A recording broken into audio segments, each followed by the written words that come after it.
وذکرہم بأیام اللہ صدق اللہ مولانا العظیم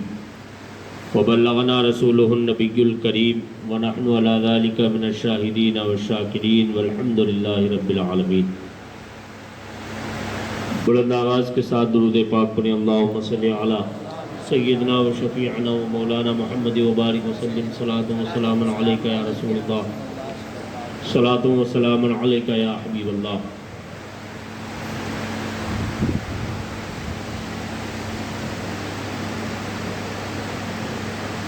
آج کا دن جو گزرا ہے 22 صفر المظفر تاریخ کی، یوں تو سفر کا پورا مہینہ ہی بزرگان دین اور اولیاء کرام کے آراس مقدسہ سے بھرا ہوا ہے۔ سفر کی پہلی تاریخ سے لے کر آخری تاریخ تک اللہ والوں کے بہت بڑے بڑے اولیاء کرام اور مشائخ اعظام کے آراس مقدسہ اور ان کی تاریخ ہائے وفات اس مبارک مہینے میں آتی۔ پہلی تاریخ سرکار امام حسن مجتبیٰ رضی اللہ تعالیٰ عنہ اور سرکار وارث پاک جیسے عظیم المرتبت اللہ کے محبوبوں کے ذکر پاک کی محفل ہوتی ہے، اور آخری تاریخوں میں سرکار امام ربانی مجدد الفسانی سیدنا شیخ احمد فاروقی سرہندی رضی اللہ تعالیٰ عنہ کی 28 صفر المظفر کو تاریخ وفات ہے۔ 22 صفر المظفر سرکار امام الواصلین قدوۃ العارفین مجدد مئت ثالث عشر سرکار مولانا شاہ غلام علی دہلوی نقشبندی مجددی رضی اللہ تعالیٰ عنہ کی تاریخ وصال، جو 13ویں صدی کے عظیم مجدد ہیں، اور 25 صفر المظفر سرکار اعلیٰ حضرت امام اہل سنت مجدد دین و ملت الشاہ امام احمد رضا خان فاضل بریلوی رضی اللہ تعالیٰ عنہ کی تاریخ وصال۔ 27 صفر المظفر کو آپ سب جانتے ہیں، سرکار غوث زماں مولانا سید عبدالحلیم صاحب سیوانی اور حضور قطب الاقطاب مولانا سید ابوالخیرات صاحب سیوانی رضی اللہ تعالی عنہما کا عرس مقدس منایا جاتا ہے۔ یہ بالکل لگی ہوئی وہ تاریخیں ہیں اور ان اشخاص کی یہ تاریخ آئے وصال ہے کہ جنہوں نے اپنی زندگی میں ایک تاریخ رقم کی ہے اور دنیا کو یہ بتا کے گئے ہیں کہ زندگی تو سب کو ایک ہی بار ملتی ہے، لیکن اگر زندگی کو کارنامہ بنانا ہے، اگر زندگی کو اپنی دنیا کے لیے مشعل راہ بنانا ہے، اگر اپنی زندگی کو آنے والوں کے لیے ایک عظیم نور کا مینارہ بنا کے جانا ہے، تو ہمارے جیسی زندگی گزار کے جاؤ تاکہ مرنے کے بعد بھی تمہاری محبت دلوں میں جاگزی رہے۔ وہ عظیم کارنامے انجام دے کے گئے، ان کی خدمات، ان کی علم و عرفان کی گہما گہمی سے بھری ہوئی وہ محفلیں، وہ ذکر و فکر کی مجلسیں، وہ توجہات عالیہ اور تاثیرات قدسیہ سے بھرپور ان کی مبارک مجلسیں کہ جہاں اگر گناہگار آتے تھے، بدکار آتے تھے، سیہکار آتے تھے، دنیا میں دین سے دور رہنے والے انسان آتے تھے، ایک نگاہ پڑتی تھی تو تائب ہو جاتے تھے، وفا شعار اور فرما بردار بن جایا وہ مبارک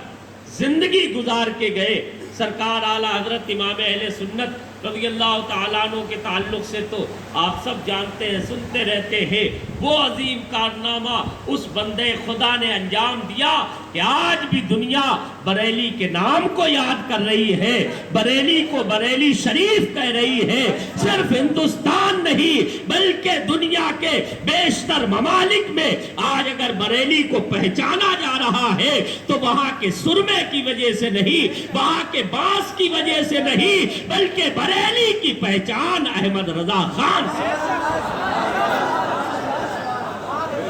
وہ اپنی تاریخ رقم کر کے چلے گئے، وہ کسی سے انہوں نے کوئی مطلب نہیں رکھا، انہوں نے کسی سے کوئی سروکار نہیں رکھا، انہوں نے کسی سے کوئی تعلق نہیں رکھا، انہوں نے کسی سے کوئی ربط ضبط نہیں رکھا۔ وہ نوابوں کی وہ نوابوں کی چاکری نہیں کرتے تھے، وہ بادشاہوں کے یہاں کاسا لیسی نہیں کرتے تھے، وہ تاجداروں کے یہاں نوکری کرنے اور جواسائی کرنے کے لیے نہیں رہے تھے، بلکہ انہوں نے اپنی زندگی کا ایک مشن بنایا تھا، ایک مطبع نظر بنایا تھا، ایک ہدف بنایا تھا، ایک ٹارگیٹ بنا کے گئے تھے، ایک مقصد دے کے گئے تھے، اور وہ دنیا کو کہا کرتے تھے اور بتایا کرتے تھے، اے لوگوں سنو سنو، یہ احمد رضا ہے، اسے کسی بھی بادشاہ اور وزیر سے لینا دینا نہیں ہے، یہ تو مصطفیٰ کے در کا غلام ہے، یہ مصطفیٰ کے در کا فقیر ہے۔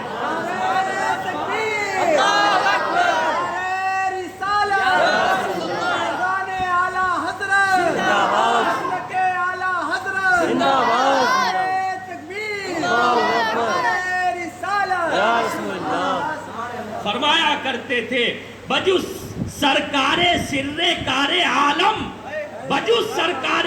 سر کار عالم، سروکارے و سرکارے ندارم، اور جسے انہوں نے اپنے اردو کے شعر میں کہا، کروں مدح اہل غور رضا، اس بلا میں میری بلا، میں گدا ہوں اپنے کریم کا، میرا دین پارے نانے۔ دنیا کو بتا کے چلے گئے، اپنی زندگی میں گمنامی میں بیٹھے رہے، گوشے تنہائی میں بیٹھے رہے، 1000 سے زیادہ کتابیں لکھ کے چلے گئے، عقیدہ بھی محفوظ کر دیا، عقیدت بھی محفوظ کر دی، سنیت بھی محفوظ کر دی، اسلام بھی محفوظ کر دیا، دین بھی محفوظ کر دیا، عشق رسالت کی وہ شمع جلا کے گئے جو کل بریلی میں 103 سال پہلے جل رہی تھی، آج بھی الحمدللہ ہمارے سینوں میں بڑھا۔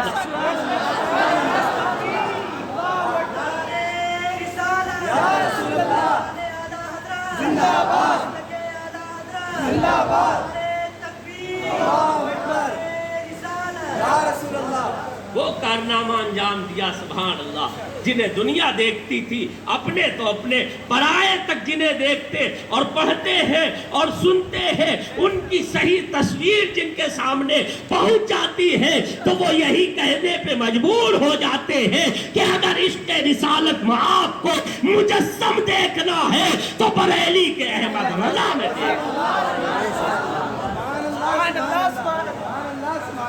اور آج جن کی تاریخ وصال گزری ہے،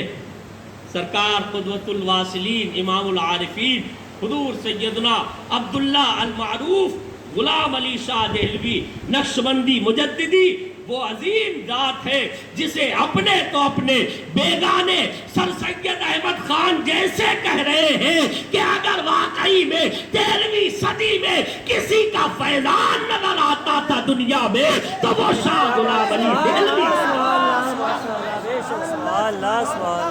وہ مجددی شیخ، وہ نقشبندی تلاوت، وہ نقشبند ثانی کہ جس کے فیضان کا عالم یہ تھا کہ صرف ہندوستان میں نہیں بلکہ دنیا کے کونے کونے میں مجددی فیوزات و برکات کی ایسی ہما ہمی تھی، ایسی ہما ہمی تھی کہ بڑے بڑے مورخین کہتے ہیں کہ شاہ غلام علی کے ذریعے سے مجدد الفسانی کا فیضان پوری دنیا میں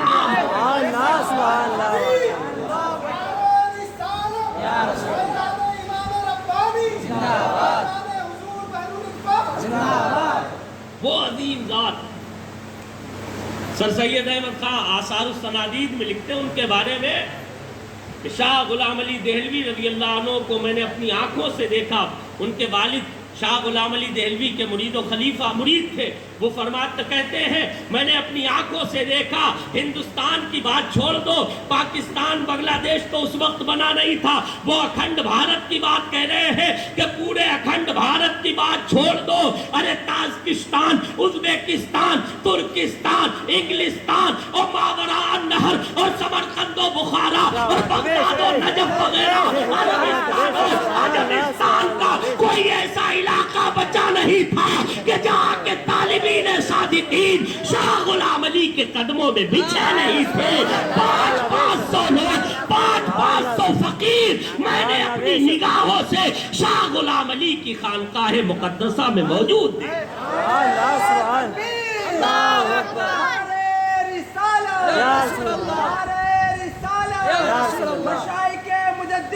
زندہ آواز, امام ربانی زندہ آواز.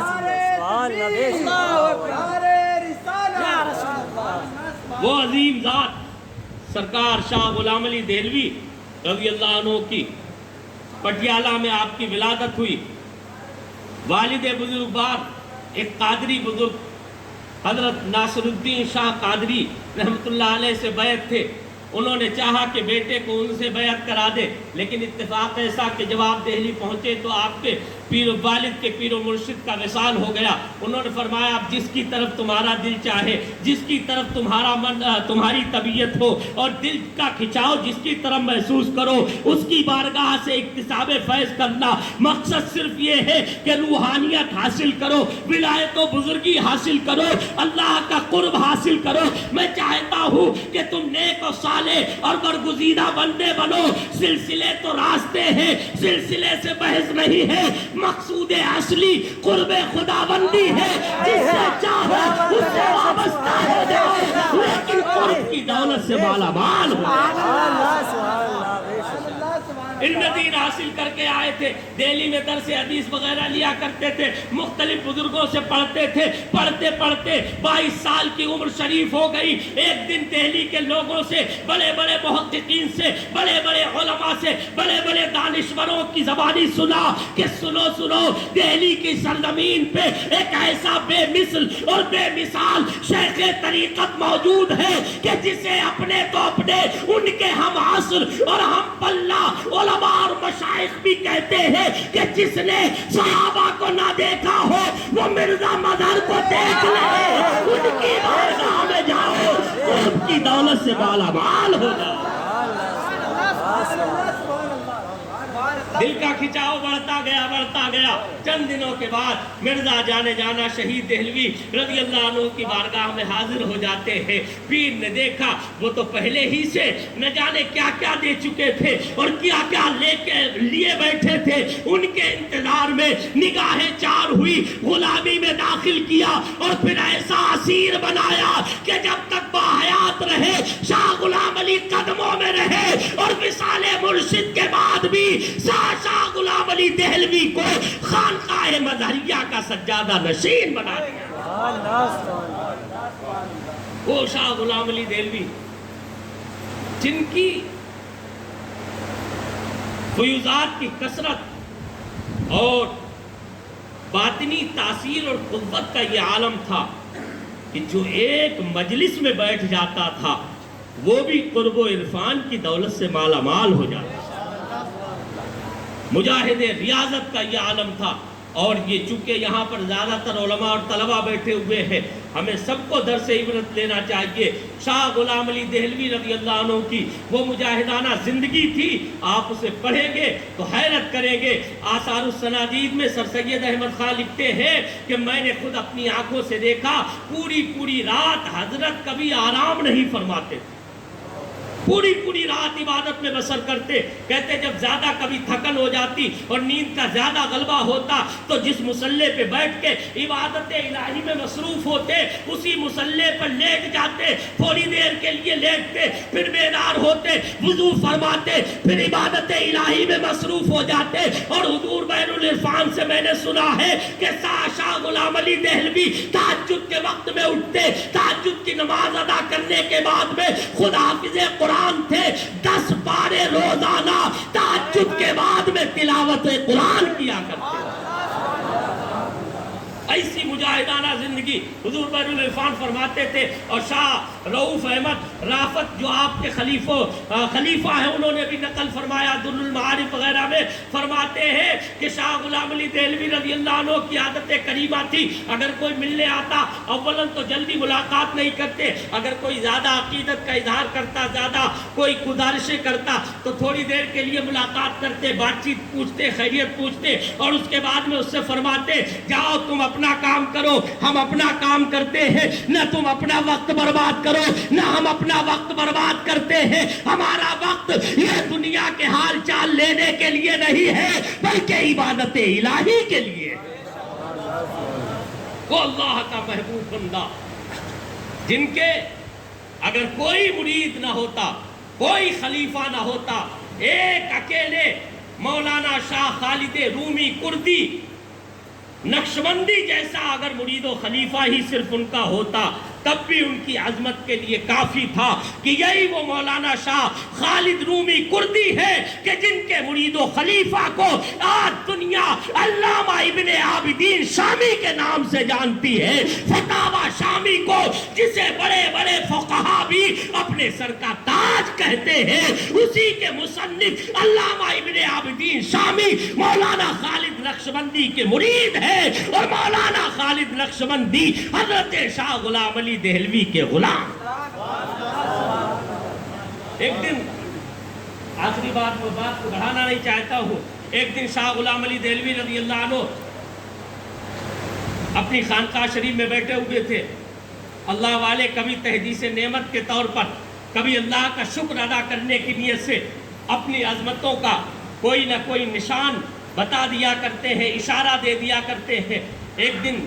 مگن تھے، اللہ کی عطاؤں پر مست تھے، مستی میں جھوم کے احباب کا حلقہ لگا ہوا تھا۔ لوگوں نے عرض کیا حضور آپ کا حلقہ فلاں جگہ لگ رہا، فلاں جگہ لگ رہا ہے۔ ہندوستان وغیرہ کے اور آس پاس افغانستان وغیرہ کے علاقوں کا انہوں نے ذکر کیا تو آپ مست ہو گئے، جھومنے لگے، اللہ کا شکر ادا کرتے ہوئے فرمانے لگے میرا حلقہ صرف ہندوستان و افغانستان میں نہیں بلکہ میرا حلقہ تو مکہ معظمہ میں لگا کرتا ہے، میرا حلقہ مدینہ رسول میں لگا کرتا ہے، میرا حلقہ بغداد میں لگا کرتا ہے، میرا حلقہ روم و ایران میں لگا کرتا ہے، اور بخارا تو ہمارے باپ کا گھر ہے۔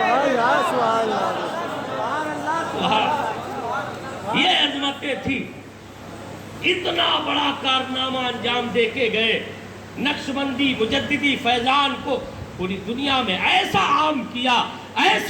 کیا کہ بیان نہیں کیا جا سکتا ہے۔ ایک جہان کو اپنے انوار سے، اپنے فیوزات سے سیراب کر کے 1240 ہجری میں 22 صفر المظفر کو وہ آفتاب رشد و ہدایت روپوش ہو گیا، لیکن ایسی کرنیں بکھیر کے گیا کہ الحمدللہ آج بھی ان کے سلسلے میں بحر العرفان جیسے اللہ کے محبوب پیدا ہو۔ یہ فیضان بتا رہا ہے، بحر العرفان کی عظمتیں بتا رہی ہے۔ ارے جب قنوج کے بحر العرفان مجدد طریقت کا یہ عالم ہے تو دہلی کے مجدد طریقت شاہ غلام علی دہلوی کا عالم کیا ہے؟ ویسے اللہ والے تھے، اتنے عظیم بزرگ۔ اور دو جو بزرگ میں نے ذکر کیا، حضرت مولانا سید عبدالحلیم صاحب سیوانی اور حضرت مولانا سید ابوالخیرات صاحب سیوانی، جو ہمارے حضرت کے پیر و مرشد کے دادا پیر اور پردادا پیر ہیں، ان کی عظمت کے لیے اتنا ہی کافی ہے کہ حضور بحر العرفان جیسے لوگوں نے ان کی نہ جانے کتنی منقبتیں کہی ہیں، اور انہی کی بارگاہ کے بارے میں حضور بحر العرفان فرماتے تھے جو چاہو مانگ لو لوگو، ابوالخیرات کے در پر قطب بنتے ہیں لوگو، ابوالخیرات کے در پر۔ جن کی عظمت کا یہ عالم ہے کہ ان کے مرید و خلیفہ اور ان کے خوشاچی حضرت مستان شاہ جیسے لوگ 14 ضلعوں کے قطب ہوا کرتے ہیں، جن کے مرید و خلیفہ اور جانشین حضرت شیخ المشائخ سرکار مولانا غلام محمد خان صاحب نقشبندی کمال پوری علیہ رحمت و رضوان کی عظمت کا یہ عالم کہ جنہیں اللہ تعالیٰ نے ابدال زمانہ کا مرتبہ عطا فرمایا، وہ ایسے عظیم بزرگوں کا عرس مقدس آ رہا ہے۔ آپ ان تمام اللہ والوں کے نام سے ایصال ثواب کی محفلیں کریں، عقیدت کے پھول نچھاور کریں، ان کو یاد کریں، ان کا تذکرہ پڑھیں، ان کی محنتیں مشقتیں، ان کے مجاہدات و ریاضات کو پڑھیں گے، آپ عش عش کر اٹھیں گے۔ ایک جہان آپ کو نظر آئے گا علم و عرفان کا، جو ان اللہ والوں کی زندگی میں آپ کو قید نظر آئے گا، اور آپ کو معلوم ہوگا کہ واقعی میں جنہیں اللہ تعالیٰ نے اتنا بڑا بنایا ہے، انہوں نے بڑی بڑی قربانیاں دی ہیں، اپنے آپ کو فنا کر دیا، تو آج خدا نے انہیں زندہ و جاوید کر دیا ہے، اور ہمیشہ کے لیے ان کی محبتوں کو دلوں میں پیوست فرما۔ ان اللہ والوں کی اور ایک جو سب کے اندر آپ کو نظر آئے گا مشترکہ چیز، سب کے اندر سارے بزرگوں کو آپ پڑھ لیں، سب کے اندر جو آپ کو مجموعی طور پر نظر آئے گی قدر مشترک، وہ ہے علم کی دولت۔ یہ سب علم و عرفان کے تاجدار گزرے ہیں، اپنے وقت کے بہت بڑے بڑے عالم بھی تھے، اور علم کے ساتھ ساتھ دوسری چیز آپ کو ملے گی، سرکار دو عالم صلی اللہ تعالی علیہ وسلم کی پیروی اور اتباع،